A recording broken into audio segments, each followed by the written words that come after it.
खोट्या कागदपत्रांच्या आधारे मुख्यमंत्र्यांच्या कोट्यातील काही सदनिका बळकावल्या प्रकरणी मंत्री माणिकराव कोकाटे यांना दोषी ठरवण्यात आले आणि या प्रकरणात सत्र न्यायालयाने कनिष्ठ न्यायालयाचा निकाल कायम ठेवत कोकाटे यांना दिलेली शिक्षा अबाधित ठेवली आहे। या निर्णयानंतर नाशिक पोलिसांकडून कोकाटे यांच्या अटकेसाठी वॉरंट सुद्धा काढण्यात आलं। दरम्यान अटकेचं वॉरंट जाहीर होताच माणिकराव कोकाटे लीलावती रुग्णालयात दाखल झाल्याची माहिती समोर आली आणि सध्या त्यांच्यावर वैद्यकीय उपचार सुरू असल्याचं सुद्धा सांगितलं जात आहे। आता न्यायालयाने शिक्षा कायम ठेवल्यामुळे आता कोकाटे यांचं मंत्रिपद आणि आमदारकी दोन्ही अडचणीत सापडण्याची दाट शक्यता वर्तवली जाते। या निकालाला स्थगिती मिळावी यासाठी कोकाटे यांनी उच्च न्यायालयात धाव घेतल्याचं सुद्धा कळतंय। पण या सगळ्या घडामोडींच्या पार्श्वभूमीवर राज्याच्या राजकारणात हालचालींना अधिक वेग आलाय। एकीकडे या सर्व घडामोडी घडत असताना माजी मंत्री आणि आमदार धनंजय मुंडे पुन्हा एकदा सक्रिय झाल्याचं पाहायला मिळतंय। कोकाटे यांचं मंत्रिपद अडचणीत असतानाच मुंडे दिल्ली दौऱ्यावर रवाना झाल्यानं राजकीय चर्चांना उधाण आलंय। जाणून घेऊया सविस्तर नेमकं काय आहे आजच्या या व्हिडिओच्या माध्यमातून, त्यामुळे हा व्हिडिओ शेवटपर्यंत पहा। पण त्याआधी तुम्ही चॅनलवर नवे असाल तर आधी चॅनलला सबस्क्राइब करा, या व्हिडिओला लाईक करा आणि शेअर करायला सुद्धा अजिबात विसरू नका। नमस्कार, मी शुभांगी, कॅमेरा मागे आहे मनोज मांडवकर आणि तुम्ही पाहत आहात घेऊन टाक। क्रीडा मंत्री माणिकराव कोकाटे यांच्या विरोधात नाशिक जिल्हा न्यायालयानं अटक वॉरंट जारी केलं असून त्यामुळे त्यांच्या अटकेची शक्यता आता वाढली आहे। या प्रकरणामुळे कोकाटे यांचं मंत्रिपद आणि आमदारकी दोन्ही अडचणीत आलेत।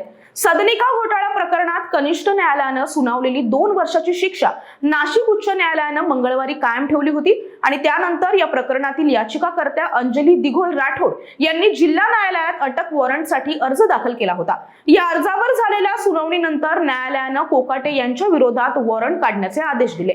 न्यायालयानं स्पष्ट केलंय की कायद्यापुढे मंत्री आणि सामान्य नागरिक असा भेदभाव नसतो, त्यामुळे कोकाटे यांनी तात्काळ पोलिसांसमोर हजर व्हावं किंवा पोलिसांनी त्यांना अटक करावी असे निर्देश देण्यात आले आहेत। दरम्यान कोकाटे यांनी या आदेशाविरोधात उच्च न्यायालयात धाव घेतली, पण आता माणिकराव कोकाटे अडचणीत आल्यानंतर माजी मंत्री धनंजय मुंडे यांच्या दिल्ली दौऱ्यानं राजकीय वर्तुळात चर्चांना उधाण आलंय।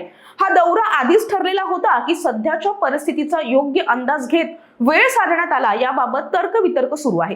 दिल्लीमध्ये धनंजय मुंडे यांनी संसद परिसरात विविध वरिष्ठ नेत्यांशी भेटीगाठी केल्याचं सुद्धा सांगितलं जात आहे। एनडीए मधील अनेक प्रमुख नेते सध्या दिल्लीत उपस्थित असल्यानं मुंडे हे पुन्हा मंत्रिपदाच्या दृष्टीनं हालचाली करत आहेत का, असा सवाल सुद्धा राजकीय चर्चांमध्ये उपस्थित केला जातोय। आता या भेटींमध्ये नेमकी कोणती चर्चा झाली याबाबत अद्याप तरी अधिकृत कोणतीही माहिती समोर आलेली नाहीये। दरम्यान मंत्री माणिकराव कोकाटे यांचं मंत्रिपद अडचणीत असतानाच धनंजय मुंडे दिल्लीत गेल्यानं राजकीय वर्तुळात विविध तर्कवितर्कांना अक्षरशः उधाण आलंय।